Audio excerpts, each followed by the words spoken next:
Bismillahirrahmanirrahim. Mengambil kesempatan dari sistem dan undang-undang jahiliah.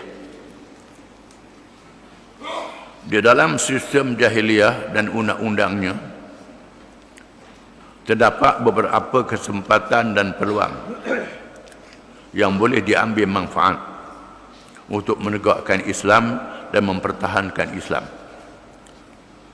Cara ini telah dilakukan oleh Rasulullah sallallahu alaihi wasallam dan persahabatnya, yaitu melalui peraturan himayah, memberi perlindungan kepada orang-orang yang lemah dan dizalimi, dan cara berjaran. Kedua perkara ini menjadi amalan kebanggaan di dalam masyarakat jahiliah, adalah menjadi suatu kemegahan kepada seseorang yang kuat kedudukannya kalau ia dapat membela atau memberi perlindungan di bawah pengaruhnya. Di sana terdapat satu amalan masyarakat bukan Islam jahiliah, ialah memberi perlindungan. Seorang yang kuat, seorang yang gagah, yang berpengaruh, memberi perlindungan kepada orang yang dizalimi. Bila orang tak berani kacau dengan perlindungan dia, dia rasa bangga dan megah. Rasa bangga dan megah, rasa jangan kacau orang ni, jangan ganggu orang ni. Kalau ganggu aku bertindak. Lalu orang tak ni ganggu, takut dia. Ada orang macam ni, dia tak masuk Islam. Dia tak masuk Islam. Terdapat Nabi dan sahabat-sahabat Nabi sendiri mengambil peluang daripada kalangan yang memberi perlindungan, sama ada himayah ataupun jaran. Jangan kata jaran aku, dia jaran aku. Sayyidina Abu Bakar berlindung dengan jaran dia yang gagah. Nabi berlindung dengan Mut'im bin Adi. Bila Nabi dibelasah, dihentam, Nabi dipukul di Taif, Nabi nak balik Mekah, lalu Nabi dilindungi oleh Mut'im bin Adi. Mut'im bin Adi tak masuk Islam, mati jahiliah, tapi melindungi Nabi di masa jahiliah. Jadi Nabi mengambil kesempatan daripada orang bukan Islam yang memberi perlindungan. Ini ada.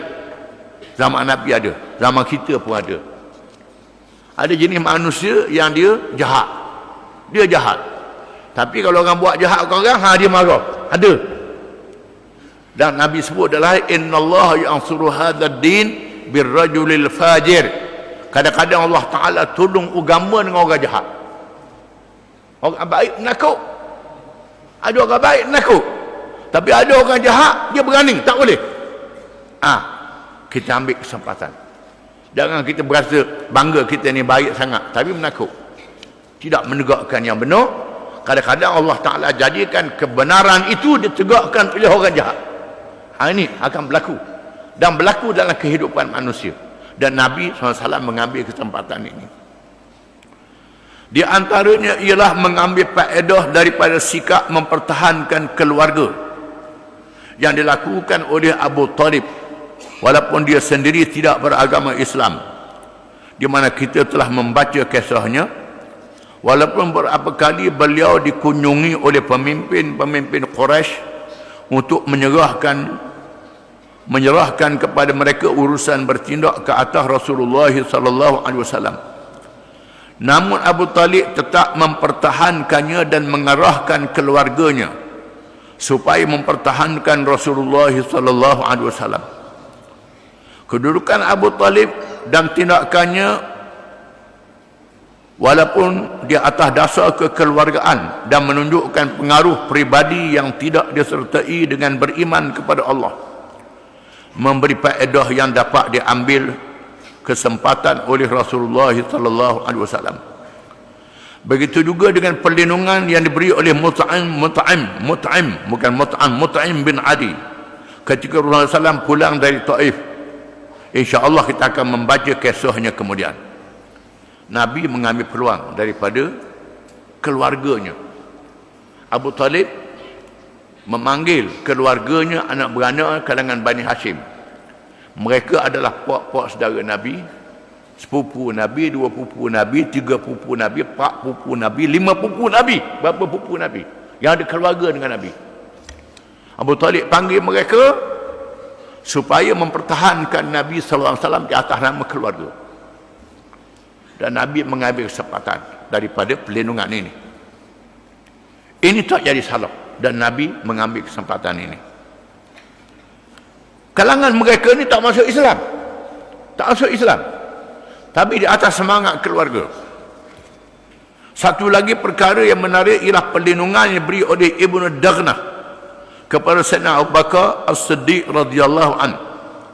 Seperti yang diceritakan oleh Sayyidatina Aisyah radhiyallahu anha, di mana apabila Abu Bakar berangkat untuk menuju ke Habasyah, tiba-tiba beliau berjumpa dengan Ad-Daghnah, Ibnu Daghnah di suatu tempat bernama Barakal Ghimad.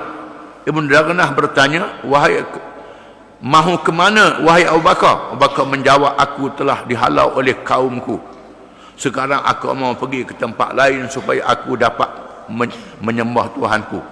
Ibnu Daghnah berkata, orang yang sepertimu tidak layak meninggalkan negerimu dan tidak layak dihalau, kerana pribadimu suka menolong orang yang tidak berada, membantu orang yang lemah, memuliakan tetamu dan menolong orang yang susah.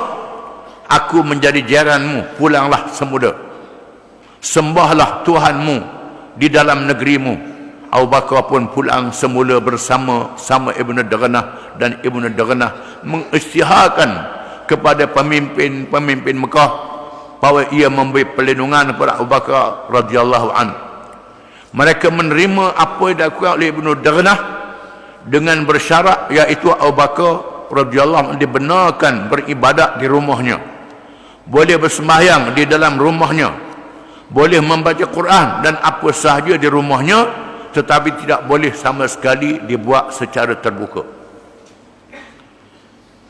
Bila Ibnu Daghnah, Abu Bakar nak pergi ke Habasyah, sama Sayyidina Uthman, sama dengan Ja'far. Di tengah jalan berjumpa Ibnu Daghnah. Daghnah ni jiran dia.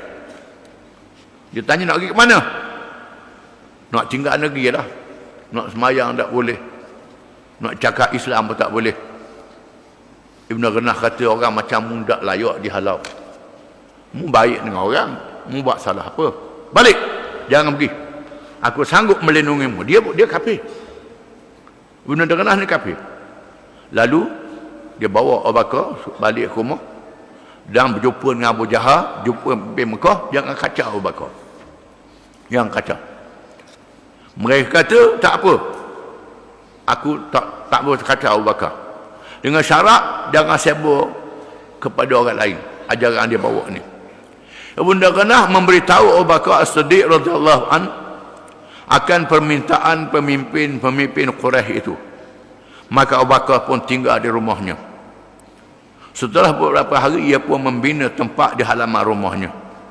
Dia buat surau, dia buat apa ni, lasar depan rumah dia, dekat rumah dia, buat kawasan. Di situ bersembahyang dan mereka membaca Al-Quran.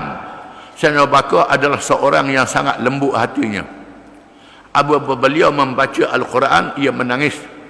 Lalu ia dikerumuni oleh orang-orang perempuan musyrikin dan anak-anak mereka. Mereka tertarik mendengar dan melihat apa yang dibaca dan dilakukan oleh Sayyidina Abu Bakar As-Siddiq radhiyallahu an. Perkara ini membimbangkan pemimpin Mekah. Lalu mereka menemui Ibnu Daghnah dan menyatakan bahawa kami hanyalah membenarkan dia bersemayang dan membaca Quran di rumahnya, bukan membuat tempat di halaman rumah. Kami bimbang apa yang dilakukan oleh Abu Bakar ini dapat mempengaruhi anak-anak isteri kami. Halangi dia dari melakukan perkara ini. Kalau tidak, maka dibatalkan perlindungan yang diberi kepadanya. Ibnu Daghnah pun pergi ke rumah Abu Bakar As-Siddiq radhiyallahu an dan mengugu Abu Bakar sama ada memilih perlindungan yang diberi dengan bersyarat atau ia membatalkan perlindungan itu. Dengan tegahnya Abu Bakar menjawab, aku memulangkan balik kepadamu perlindungan yang diberikan kepadaku. Aku redha dengan perlindungan yang dikurniai oleh Allah. Abu Bakar kata. Tegak Abu Bakar. Bila pemimpin Mekah menekan Ibnu Daghnah, jangan benar Abu Bakar bersyarah depan rumah dia. Syarah depan rumah orang pergi. Ibn Ghanah pun minta Abu Bakar jangan sarah depan rumah, jangan baca Quran depan rumah, nanti mempengaruhi orang lain. Kalau tidak aku tak sanggup. Bakar kata, kalau tak sanggup aku batalkan perlindungan, aku berlindung dengan Allah, kata Abu Bakar. Dari apa yang berlaku dan dilakukan itu menunjukkan kepada kita bahawa dibenarkan kita mengambil kesempatan dari peraturan-peraturan jahiliah jika sekiranya ia tidak merugikan perjuangan dan tidak menjejahkan dasarnya. Dari sinilah maka gerakan Islam di zaman kini mengambil kesempatan dari sistem demokrasi dan menyertai pilihan raya. Bukan kerana mereka beriman dengan sistem itu, tetapi mengambil kesempatan dari peluang yang diizinkan untuk melaksanakan ma'ruf nahi mungkar dan menyampaikan amar ma'ruf nahi mungkar dan menyampaikan Islam kepada manusia. Tetapi apabila sistem yang ada semacam menutup segala lubang keizinan yang diberikan kepada perjuangan Islam, maka tiada pilihan lain melainkan meneruskan perjuangan dan menghadapi segala rentangan yang dilakukan. Di atas dasar kebebasan menyatakan Islam, maka semua kumpulan Islam dalam dunia yang mengikut Quran dan hadis menerima sistem demokrasi. Kerana demokrasi memberi peluang untuk bercakap, peluang untuk berhujah, peluang untuk berdakwah. Sekiranya ditutup demokrasi, diktator, maka kita tetap juga berdakwah dan menegakkan Islam. Tak boleh berundur sekali-kali. Ini kena faham. Begitulah kerjasama kita dengan orang kafir, dengan orang bukan Islam. Kita boleh kerjasama dengan orang bukan Islam selagi tak ganggu dasar hukum hakam kita dan peraturan kita. Bila dia ganggu dasar hukum hakam kita, matlamat perjuangan kita, tak ada kerjasama lagi. Ini batas yang kita kena faham. Wallahu a'lam.